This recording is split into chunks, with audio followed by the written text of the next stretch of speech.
अस्सलाम वालेकुम, welcome to my channel cook with Mrs Shahzad. आज मैं फुल्कियाँ बनाने लगी थी, दही में डालने के लिए, दही पल्लों में जो इस्तेमाल होती हैं, फुल्कियाँ बनाने लगी थी, तो मैंने कहा मैं आपसे शेयर करती हूँ घर की परफेक्ट ताज़ा बनी हुई फुल्कियाँ, जो आप एक ही दफ़ा बना के रख लें और पूरा रमज़ान आराम से आप इस्तेमाल करें। चले आए, मैं आपको बताती हूँ। सबसे पहले हमने 1 प्याली बेसन भरकर ले लिया और इसे छानना आपने ज़रूर अच्छी तरह से। छानना इसलिए है कि गुठली आप हाथ से भी कर सकते हैं, पर नहीं, आपने बहुत अच्छी तरह से करनी है ताकि हमारी आसानी हो जाए।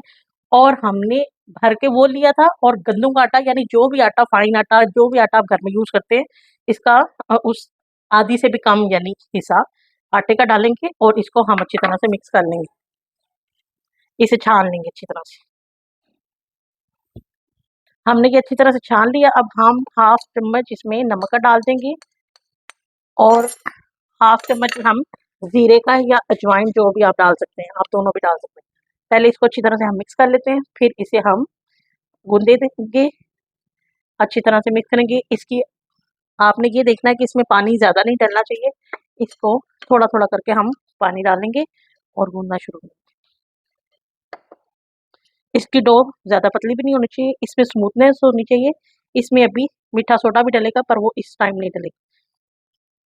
आपने पानी आराम से डालना है ताकि हमारी जिस तरह की हम मकदार चाहते हैं वैसी हो सके।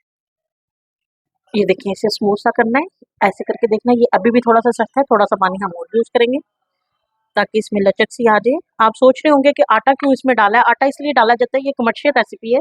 आटा इसलिए डाला जाता है कि इसमें लचक सी आ जाए। ये देखिए, ये इसे हमने फ्लफी फ्लफी सा बनाना है। इसे देखिए, बहुत स्मूथ सा बनाना है। इसे फ्लफी फ्लफी सा बना के हम इसे अच्छी तरह से आपने फेंटना है, और इसे हम इस कंडीशन में आके हम इसे 15 मिनट का स्टे देंगे ताकि इसमें अच्छी तरह से लचक आ जाए, और फिर मीठा सोडा हम बाद में डालेंगे इसमें। 20 मिनट हो गए, अब हम इसे उतार लेंगे। अब हम इसको अच्छी तरह से एक दफ़ा अच्छी तरह से स्मूथनेस के लिए अच्छी तरह से फेंट लेंगे, इसी अच्छी तरह से यकजान करेंगे। इस तरह की हमें लिक्विड फॉर्म चाहिए इसकी, जिस तरह के मैं आपको दिखा रही हूँ। अब हम इसमें मीठा सोडा 1 चम्मच डाल देंगे। ये पहले इसलिए नहीं डालना कि पहले डालने से फिर ये फ्लफ़ी नहीं होना था, ये इस लम्हे पे 15 मिनट के बाद डालना है आपने, ये याद रखना। अब इसे अच्छी तरह घुमा लेंगे। अब ये बिल्कुल ठीक हो गया है, तो अब हम इसको, ये हमारा बिल्कुल तैयार है। थोड़ा सा और घुमाते हैं।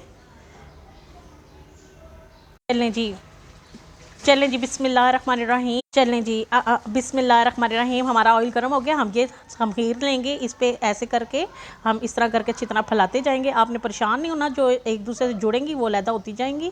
इसे हल्की आंच रखेंगे ताकि ये अंदर तक सही तरह से पक जाएँ। अब हम इसे पलटाएंगे, सबका कलर एक जैसा आ जाएगा। फिर हम इसे इस तरह यूँ छान के इस तरह छाननी में निकालेंगे ताकि अच्छी तरह से इसका ऑयल फ्री हो जाए। और इसी तरह से हम बाकी भी बनाएंगे। जब तक ये हो रहा है, आप वीडियो को लाइक, शेयर और सब्सक्राइब ज़रूर कीजिए।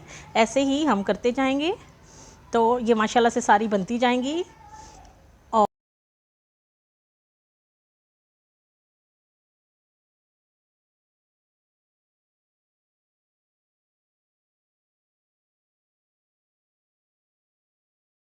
जी माशाल्लाह से हमारी सारी फुल्कियाँ तैयार हो गई हैं, मज़ेदार सी, क्रिस्पी सी। आप भी बनाए। ये देखें, मैं आपको दिखाऊँ। ये देखें, इसकी आवाज़ देखें, इसका क्रंच देखें। आप भी बनाइएगा, खाइएगा, इस्तेमाल कीजिएगा और मुझे बताइएगा कि ये आपको कैसी लगी है। वीडियो को लाइक, शेयर और सब्सक्राइब ज़रूर कीजिएगा। इंशाल्लाह ताला मैं मिलती हूँ आपको अपनी अगली वीडियो के साथ। तब तक के लिए अल्लाह हाफिज़।